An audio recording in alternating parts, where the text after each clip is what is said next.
this is Joy Woods, and so many of my students are coming in screaming this song. I thought for sure that Joy Woods from The Notebook might be singing it incorrectly or unhealthfully or dangerously. So I'm taking a look, and so far so good. I'm Renee Urbanovich, and I've been teaching for over 40 years. And now that the musical theater world and pop music is so demanding, I have made it my aim to help people sing correctly. So we're going to look at Joy Woods, and let's see what she's doing that you could possibly do and what she's doing that you probably should not do. Okay? All right, so here we go. This is My Days. This is Joy Woods, and we're going to do a Voice Teacher Reacts on this.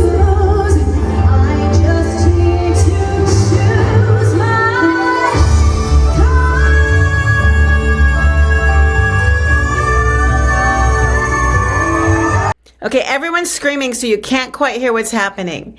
And also, do not lift your chin. She's doing it for dramatic purposes, but lifting your chin is kind of unhealthy because it's stretching out the vocal cords in a way that's not necessarily proper technique. It works sometimes, so if you find yourself reaching for notes and lifting your chin like that, don't train yourself to get those notes by lifting your chin. That's number one. Anyway, she's just doing it for drama. She's not doing it because she has to.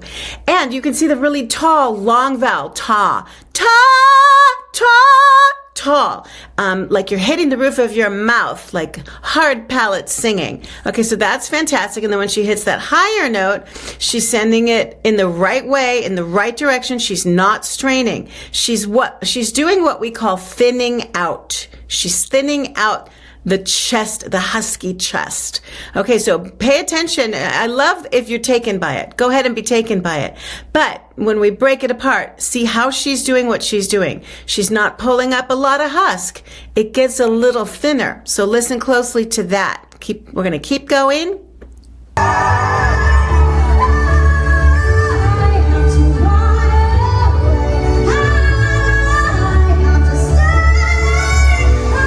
You gotta hear that head voice in there. Stay!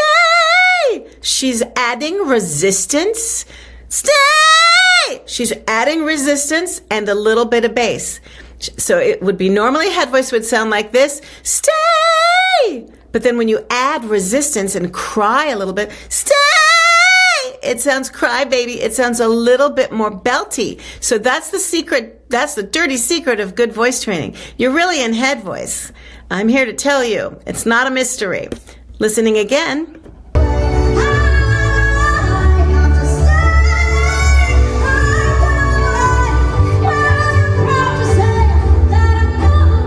Take note there. She jumps back down on the word say and adds a lot of husk to fool us. It's a device. Jump back down to chest when you can, and then when you go back up super duper high, don't stay in chest voice, but add the resistance and the bass to the head voice. We're going to listen again, and you're going to hear head voice on that top note stay, then you're going to hear her jump back down as soon as she can, but not too soon. It's not obnoxious. Listening.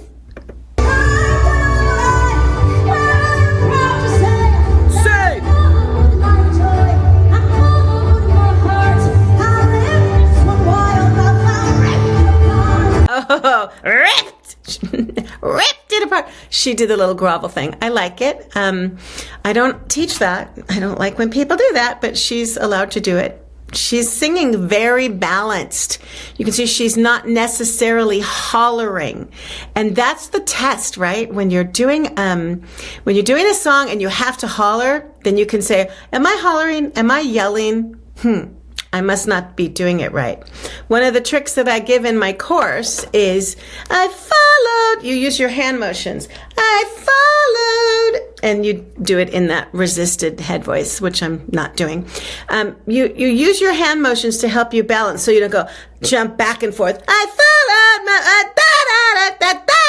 You don't want to do that jumpy thing. You want to balance it out, just like she's doing. Make it very even. Think of it as horizontal.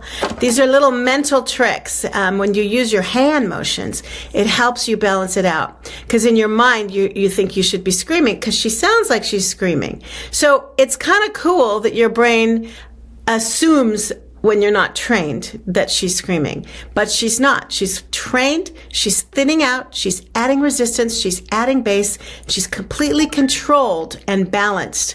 And it's very impressive. And that way, when you're playing a role, you're not worried about your notes because you're trained and you can just be the character. And we're kind of in her mind, right? Anyway, she's very, very excited. I'm not going to say she's desperate, but she's excited about her life. Boy, I wish I was. I wish I was excited about my life at whatever, she's 30 years old. Oh, that excitement. I want to live my days to the best of my ability. I know that feeling. And I'm double that age, and I feel it sometimes, but sometimes I just feel like taking a nap. So I would listen to this when I need a little inspiration. Okay, we're going to listen some more.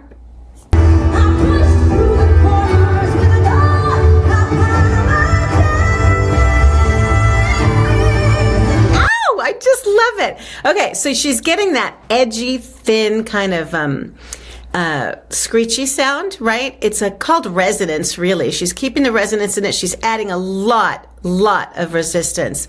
But she's also lengthening the vowel E. Apologies. Oof. That's a rotten note that high. Ta-da-da! Is it an F? It's an E. Apology. Okay, so instead of going apologies, which is really hard, she's lengthening that vowel. We call it a tall vowel. And it distorts the vowel a little bit, but it's better than that really raunchy sound of apology. It's kind of nasal sounding. She's not nasal. If you think she's nasal, you're confused what nasality is. It's edgy, and it's from the resistance in the chords so that she doesn't stay in head voice, right? So she is in head voice, but we don't want to sound like we're in head voice. Apology! And even if I do it in head voice, with a very round, ringy sound, I still distort the vowel so that it's not too apology. You don't want to do that. So you dunk your tongue a little bit. But what she's doing is saying apologize, apologize. And one of the tricks I like you guys to do when it's an E vowel and it's really high, and this is ridiculously high, is you practice the song on a different vowel sound. Apologize, apologize, ja. I added resistance and I just said ja. Then when I get that, then I can say jazz. And at the very end, you close it off with something that sounds more like E. So these are all training devices that just come out natural once you have them. You're not thinking about it when you're singing the song. You work on it before you sing the song. It's like lifting weights and then being strong enough to move furniture. It's like a runner does all the, exercises ahead of time to stretch out and practice what they're doing. And then when it comes time for the marathon, they're ready. They've been doing 5 miles and then 10 miles and then 15 miles. And what is a marathon? 26 miles? So you don't want to practice the song if you're yelling, and if you lose your form. Better to sing in head voice the way you don't want to sound than to lose your form, because you're going to practice it that way so many times, your brain's going to go, oh, she wants it to be raunchy and too edgy and tight. She likes it that way. Nope, this song is a killer song. And as I said, my students are coming in and I'm making them do it in head voice, and they're, I don't want to do it in head voice. That's not what she sounds like. But it will transform into a very chesty sound, but it's not true chest. Do not be deceived. Okay, we're going to finish it out.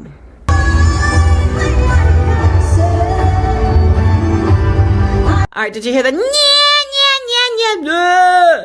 skinny, skinny, skinny, skinny, fat? Skinny, skinny, skinny, skinny, fat. And that's why they call it the mix, because your vocal cords can do all of that. It's so exciting. Don't get stuck.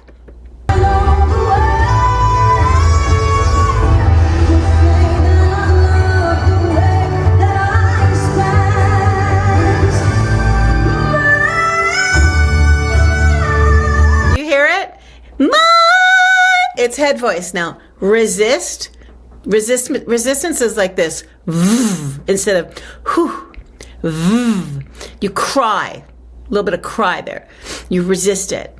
And if you can't resist the the head voice sound like that, you can learn to add bass. That'll be another video This is really high.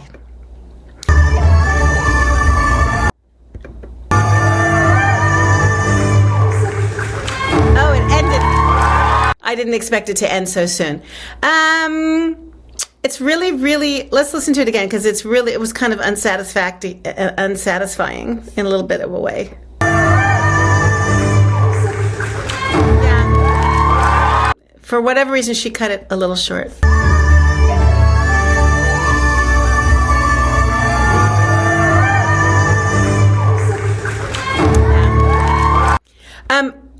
I don't want to be disappointed. She must have realized something was going on and she didn't want to hold it. In any case, why do we love this song? She's just amazing. She's inspiring. It's just a beautiful story. If you don't know The Notebook, I read The Notebook, and then they put the musical together from that amazing book. It's about, I guess it's kind of about Alzheimer's and how we don't remember certain things. But it just touches me because my whole family has issues with Alzheimer's. My grandma, my grandpa, and my mom passed just about a year ago, and she suffered from dementia. And sometimes, man, I think that it's not such a curse. My mom was very happy until the day she died. She had dementia.